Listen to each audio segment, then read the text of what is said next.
Chapter 30. Forever. Then the most marvellous thing happened. Jemima caught Ned in her arms. "Oof!" she exclaimed. "Ned, I'm so pleased I found you." Now face to face, Ned saw she had tears in her eyes. Well, I did not see that coming. Slime landed a little way off in the forest. Thud! It began rolling over towards them through the tall trees. "Why were you crying, Jemima?" asked Ned. "I was worried about you," she replied, holding her little brother in her arms. "Me?" The boy couldn't believe his ears. "Yeah, you. I'm so sorry I made you run away from home."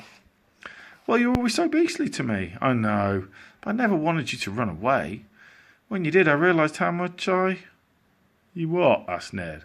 Was Jemima really going to say it? "Like you." "I thought you were going to say love." "Let's stick with like right now," replied Jemima. "Like is good," exclaimed Ned. "You're my little brother, and I should be—" Oops. Sorry, can't get the page. "And I should be looking after you, not playing horrid tricks on you."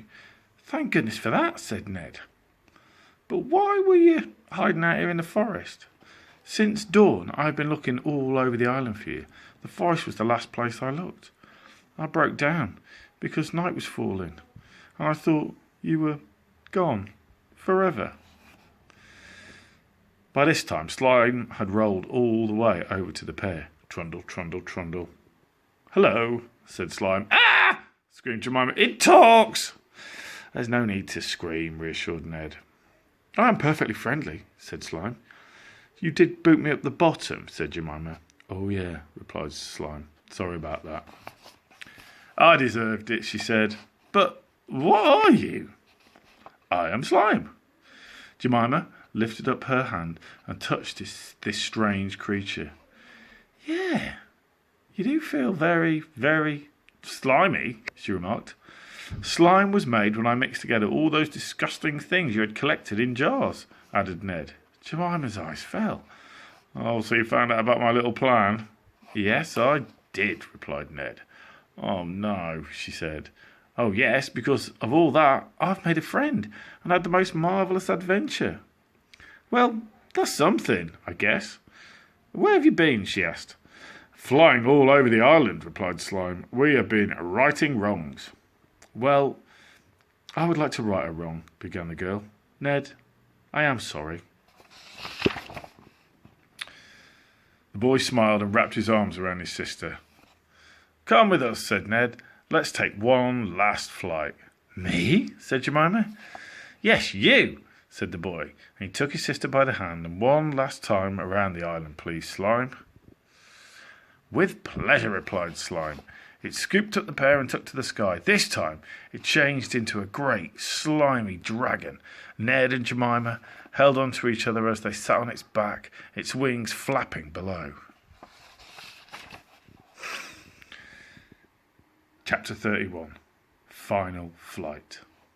Together Ned and Jemima flew all over Mulch. They flew over the school where the pupils were all streaming out of the building, laughing and joking. The children waved up to the three in the sky. "Thank you, Ned!" they cried. The boy beamed and waved back. Next they flew over the park. To Ned's surprise, a group of kids were playing football on the grass. "Ned," they shouted, "we love you!" The boy beamed. "Thank you!" he called back. Then they flew over the toy shop. Nearby, a gaggle of children were out playing with their new toys. "Ned, you are the best!" they shouted up. Flying astride the dragon, the boy did a little bow. "I've got a really cool brother," remarked Jemima. "Get used to it," said Ned. "Ha ha!" The pair chuckled as they flew over their mother's fish market stall and waved to her. "Mum, look, we're up here!" The poor woman fainted and fell into the tray of fish. As well you might faint if you saw your children flying on the back of a dragon made of slime, or slimagon. Not exactly in the Williams dictionary. Someone tell that idiot, Williams, that his dictionary is not complete. Oh, I just remembered. I am David Williams. Bother. Ned and Jemima swooped over their father's fishing boat that was just coming into port. Dad, look! The man nearly tumbled over his boat into the sea. Oops, said Ned. Another boat was heading out of port. It was a prison ship.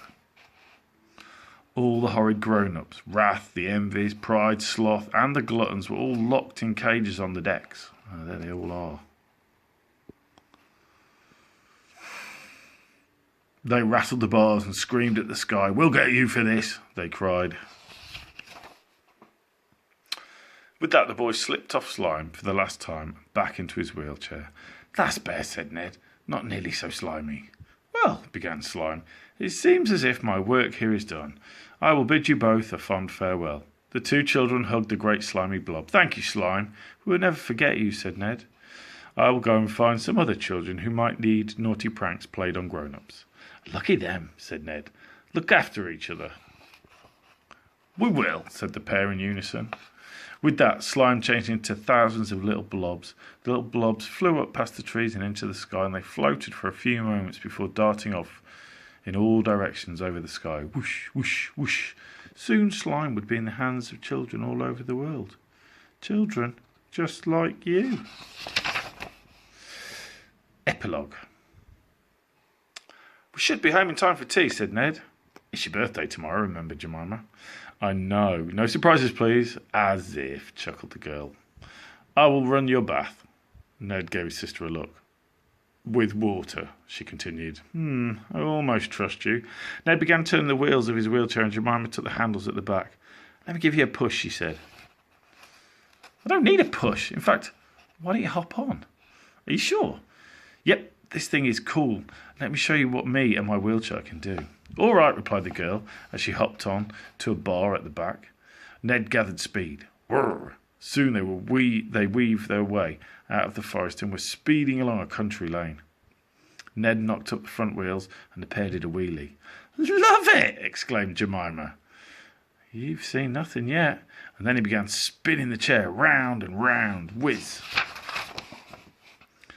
As the pair hurtled down a hill, they exclaimed, We got the zoomies! The end. New book tomorrow.